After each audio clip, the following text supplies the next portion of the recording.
پێم خۆشە هەندێک زانیاری گرنگتان دەربارەی عنکاوە پێ بڵێم. عنکاوە شارۆچکەیەکە 536 مەتر لە ئاستی دەریاوە بەرزە و 5 میل دوورە لە باکووری ڕۆژئاوای ناوەندی شاری هەولێر. عنکاوە شوێنێکی گرنگی پێکەوە ژیانی سەرجەم پێکاتە ئاینیەکانە، بە تایبەت کلد و ئاشون و سریانی کە زۆربەیان پەیوەستن بە کلێسای کاسۆلیکی کلدانی.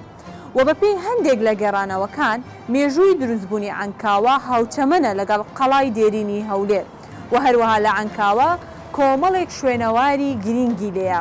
14 کلێسای مەزهەبی لێیە لە عنکاوە کە گرنگترینیان کلێسای ماریوسفە کە لەوێ ڕێوڕسمە ئاینەکانی خۆیان تێدا ئەنجام دەدەن و هەروەها 20 کۆمەڵە و ڕێکخرا و یانەی ڕۆشنبیری لێیە.